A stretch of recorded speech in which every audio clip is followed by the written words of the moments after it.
Good morning. Today is December 18th. This is Brian, your cynical mystic. Welcome to the new moon in Sagittarius. Today is the most prominent read that's come up since I've started doing this. It's the first day where all three of the cards that came up are in the major arcana. It's also the first day where cards fell out while I was shuffling. Some people don't really take into account cards that fall out when they're shuffling. Some people consider them to be the card that they're meaning to draw. I tend to view them more as witnesses. So today, the first card that fell out was the Queen of Cups, which yesterday, if you remember, we had the Queen of Pentacles. The Queen is in the Bina position.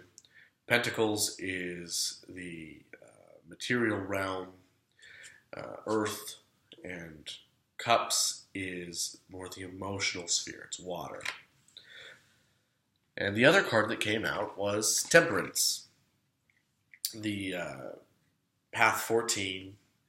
I actually can't remember the Hebrew letter that belongs to it, but I do know that it goes from Yesed to Tifereth, right above Malkuth, to the foundation, to the point of beauty.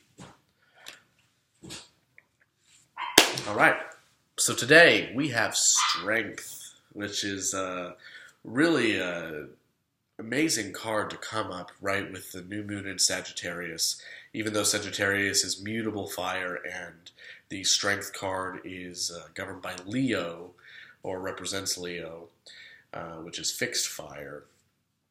We've got definitely a new energy moving in right now. And let's talk a little bit about Strength. This is a path that links the Pillar of Severity to the Pillar of Mercy, right at Gebura, the Strength point, and Chesed, which is the Mercy point. So it's actually the highest horizontal path before you get into the supernal triangle, where there really can be no individual identity. And this is often associated with the Kundalini force, or with the manifestation of combining Mercury and Sulfur.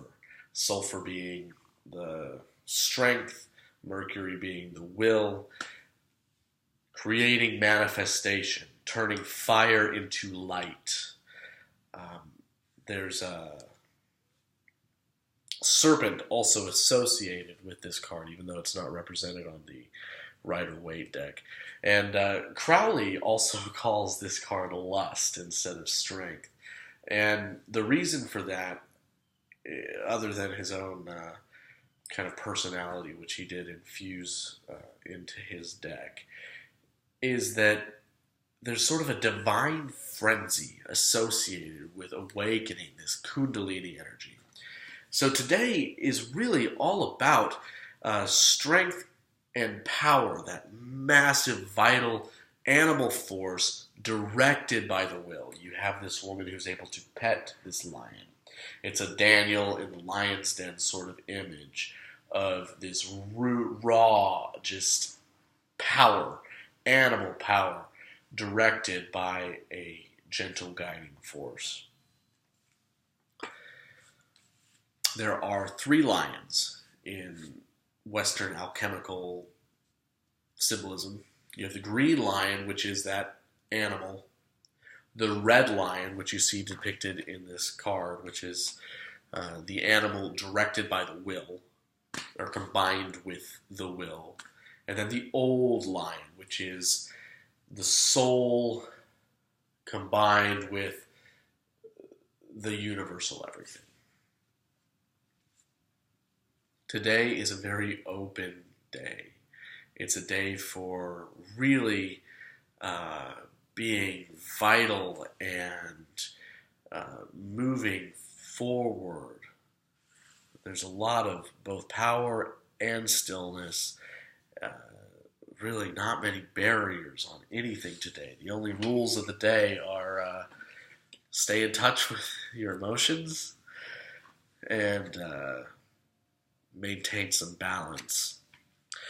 The action of the day that came up is the Wheel of Fortune, which, if you have strength, which connects Gebura, strength, remember that really the most powerful and difficult point on the Tree of Life, to Chesed, mercy. Then you have the Wheel of Fortune, which connects Chesed to Netzach.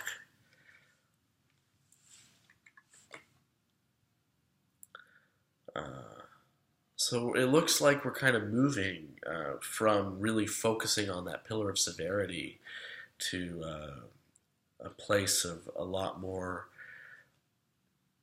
really easy growth and easy changes. There's less of a time of just that raw letting go that I think a lot of people are going through, and more into a more integrated space of building. But I don't think it's really building yet. Right now it's still in that seed of manifestation. The thought of the day that came up is the Emperor. The Emperor moves from Tiferet, beauty, up to Chokmah, the top of the pillar of mercy. Which again is fairly fitting with where we've been and moving forward, going over that Dath point yesterday on that 3, on that Queen, jumping over that dark night of the soul from the pillar of severity onto that merciful place. So,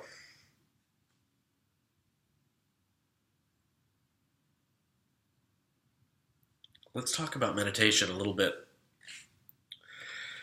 Anytime you're dealing with one of these codes that's so high up on the Tree of Life, I don't know, you may have noticed that when you're talking about the major arcana, it starts at the lowest point of the Tree of Life on the higher parts, right? The universe, the moon.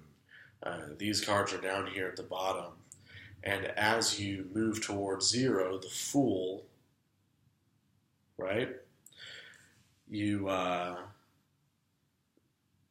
move up the Tree of Life. So this, again, is the highest point on the Tree of Life that you can go while maintaining the self.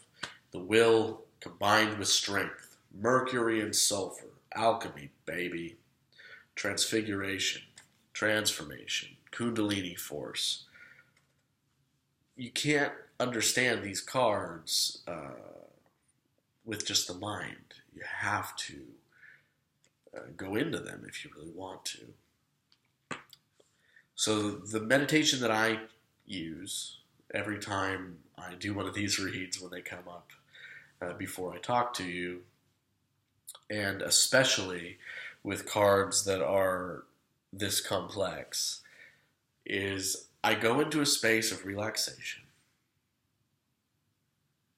and then I actually go through a process of going into the card. So I'm going to pause this video here. This is going to be the end of the read for the day. Have any questions, comments, please feel free to comment. Send me an email if you want to. This is Brian, your Cynical Mystic. I'm going to send another video in the next few minutes that actually goes through the process of that meditation and shares it with you. So be well, thank you, and I'll see you soon.